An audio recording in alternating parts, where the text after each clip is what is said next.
Right, we are back. It is the 27th of August. The trim is looking horrendous, but it's not too bad. A little bit cloudy.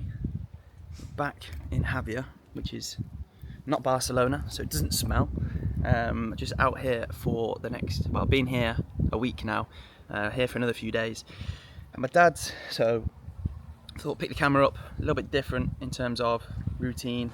Well, the routine's the same, but obviously environment's different, and it's a bit more of a pleasant, well, it's a lot more of a pleasant place than Barcelona. So yeah, we are doing a easy 18k run this morning. It's just coming up to 8 a.m. So I'm gonna do an easy 18k. We did a tempo run yesterday, which was pretty tough, and chilled out for the rest of the day really. The dog's licking my feet, which is a little bit strange. So yeah, we're gonna put my shoes on, put my socks on. I'll put my socks on, then put my shoes on. Not long woken up, so hopefully I can come around a little bit more. But 18k, nice and easy, really trying to keep it easy, because I think my easy runs in the past haven't been easy. They've been moderate, which isn't the purpose of the run. I was getting a bit too carried away down Barcelona front. So what I've done is, watch is still not working. I still keep it on though, and I'm gonna set my Strava on my phone to keep me updated with the pace per kilometre, and aim for around about 5 minutes 45, which is probably about 5 minute 50 to 55 accurate pace. That is normally what keeps my heart rate around that zone 2. Might be a little bit slower if it heats up, just because obviously taking that into account. So yeah, I really want this to be nice and easy, no rush in terms of having to get back for anything. I'll call at 1 o'clock, gym session this afternoon. So see how we get on, enough waffling, head out, and yeah, 18k.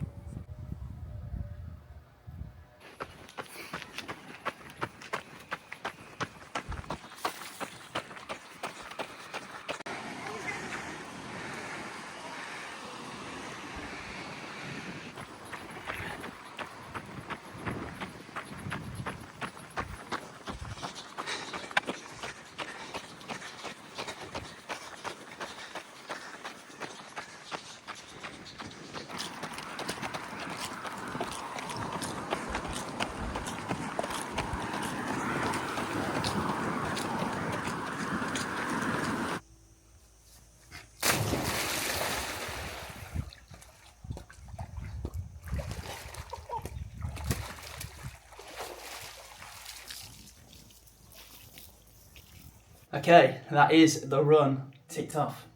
18k. Felt really good.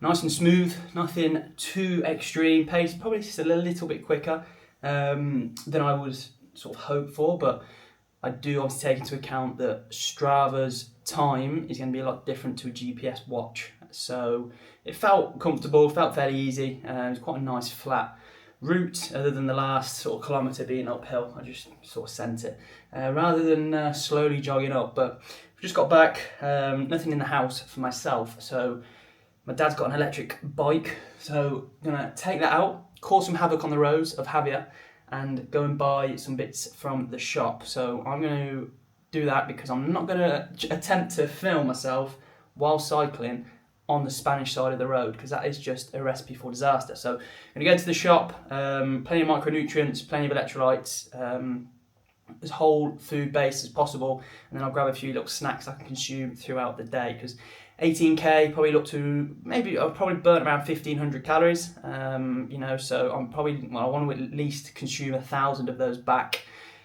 on top of my baseline. So that is currently 2,600, so I'm looking at probably 3,600 to 3,800 calories for the day. So I want to make sure I'm getting in foods that are high in calories, fairly low in volume, because out here the heat, my appetite just drops off a cliff. So looking at liquid calories, and also looking at foods that are quite dense, granolas, fatty cuts of meat, avocado, that sort of stuff. So I'm going to do that, come back, a few calls this afternoon with one-to-one clients, catching up, and yeah, see what the rest of the day brings.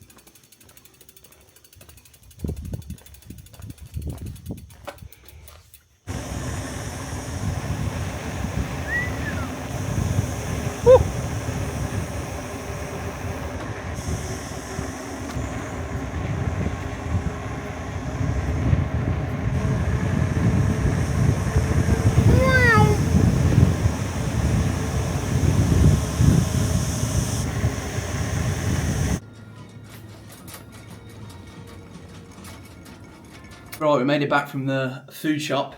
No casualties or crashes, which was good. Come back, had some more food to eat because obviously today 18k on the run, a lot of calories were burnt. And one thing I noticed with a lot of people is under fueling, under eating. And I always say look to consume 70 to 80% of the calories you burn from your longer distance runs on top of your baseline. So otherwise, if you don't do that and you go and burn 1200 calories from a run, that's quite a big deficit, which is not what you want to be in when you're looking at performance. Because, you know, maybe when in the past you've done like a dieting phase and you've used cardio as just like, you know, Stairmaster, incline walk of such, how often is it when you've done that, you're just dragging your feet and you're feeling tired and luckily that normally in that phase it's not for performance, you're just doing cardio to help with obviously your deficit and increase expenditure. But that feels a struggle. So let alone if you were then looking to do a run, performance, or you know, some form of conditioning, then it's going to obviously play a large portion of how well you can do that. So that's where we're at. It is, since I've come back, had something to eat. It's now 5:10. We've had a couple of calls with 2 clients, one onboarding call. So I've got someone who is David that is doing November marathon in Rome. So we've got around 3-4 months before then. So just talking things through, getting everything set up, setting up his assessment week, which is something I like to do with all clients when they're on board, is few exercises, movement screening, etc., just to see how they perform. And you know, everyone's different in terms of biomechanics and also just, you know, enjoyment and schedule and everything else. So been doing all of that, programming, etc. Just had a little bit of time in the sun. I don't know if you can see, but we're looking quite brown, which is good. So I'm going to be like just sitting in the sun for half an hour, put a podcast on. I've got another call in just under an hour with Jasper, who's just done a triathlon, and we're now training for a half marathon. And then I've got a consultation call at 6:30 with someone who is wanting to do some triathlons, well, long term. So hear what they have to say. We should be exciting, nice and busy. And then that's the evening pretty much done. Gonna have some dinner, chill out, get an early night. Tomorrow we've got a rest day, so well deserved. But I'm gonna get up still, do some work, enjoy the sunshine, go on the bike, go for a walk and see where things are. But yeah, carry on filming, see what I get up to. But I just wanted to obviously talk through a little bit more in terms of nutrition, and obviously making sure that obviously you are consuming enough food when it comes to performance related goals. Do not see calories in as a way of building muscle mass or dropping body fat as something I've done in the past, but instead see it as fuel that's ultimately going to allow you to perform at those high levels that you want to be performing at. So there we go, enough waffling on. I'm going to wrap up a client program here, jump in a shower, freshen up a little bit, and then have a evening full of calls. What we can look to do again is instead of doing your run, because obviously that's going to cause a lot more impact, especially whilst we're just managing this injury, what we'll look to do is 15-minute mobility routine, some shoulder mobility, internal, external rotation. We'll also do some hip work as well, just to get the hips opened up, etc. And then also do some isometrics for the knee. And then jump on the bike. That's going to help, obviously, it's going to keep you in zone 2, probably easier than a run, because it's very easy to manage it on a bike, whereas a run we can get a bit carried away and end up doing a zone 2 becomes like a 10k PB effort because you just get carried away. And then we can just obviously monitor it. But I think with the shoulder mobility drills, we can look to incorporate that more often, because I know it's been a few weeks now since your triathlon, so it's something we probably want to just start introducing a few movements that might challenge us, but not put us in any like a compromised position.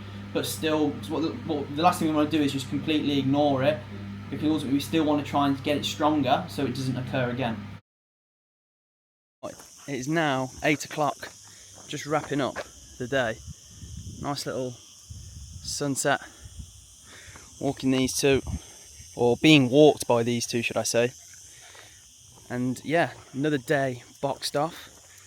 Just finishing off my steps. It's been very warm, still warm now. It's like I say, just gone 8 o'clock. But I wanted to wrap the video up and just talk a little bit about what my plans are after this ultra marathon, because you know, I've got 5 weeks until they're done, and I always like to sort of future pace and understand what it is I'm doing longer term. So the plan is the last ultra is on the 27th. Come on, you.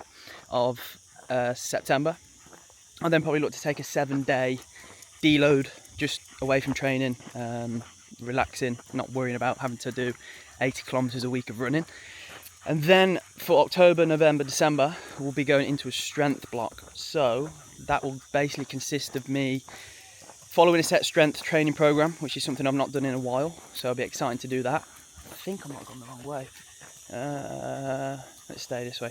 Oh no, come on, we'll go this way, so yeah, strength training block, which will be consistent of probably 4 gym sessions. I'm feeling 4 gym sessions, 1 run, and then 1 conditioning piece, whether that be some intervals, rower, ski erg, sprints, that sort of thing.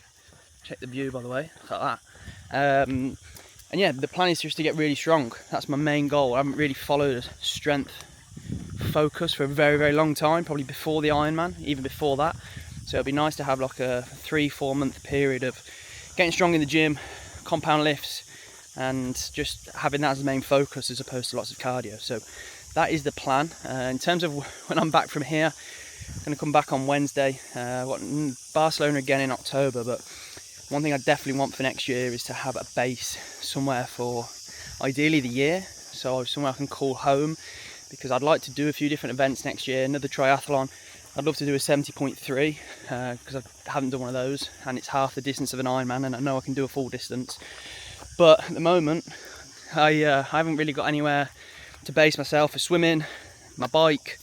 You know, I've been here, there and everywhere this year. Marbella for 3 months, Montenegro for a week, Cyprus for 2.5 weeks, and then been back out in Spain for 7 weeks. So it'd be nice next year, definitely abroad, not in the UK, because I'm not really a fan of the way it is being ran, the weather. So especially with work that I do, I can sort of base myself anywhere, so it just makes sense to do that. So next year, definitely try and find myself somewhere. I'd probably love to go out to Spain.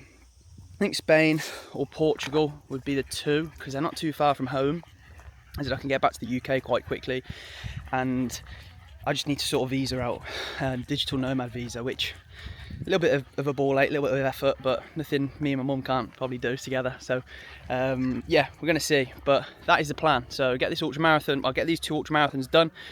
Still at the moment, get running volume up to about 75-80k a week, and then we'll see from there. A little party up there. So yeah, that's the plan. And then after that, get into a strength training block, calorie surplus, bit of winter fluff, which we don't mind because I can put it to good use, and nail that really. So that is the plan. But for today, we're wrapping it up. It's just gone 8 o'clock, and we're enjoying a nice walk through. So I don't know where I'm walking, to be fair, but you can see the sunset. Got the mountain over there, which I have been to the top of, just up there. And we've got these 2 who are walking me. That's about his 4th piss. And he doesn't know what day of the week it is, he's blowing. So there we go. Wrap the video up there. If you enjoyed it, make sure to like, subscribe, and I will see you on the next one.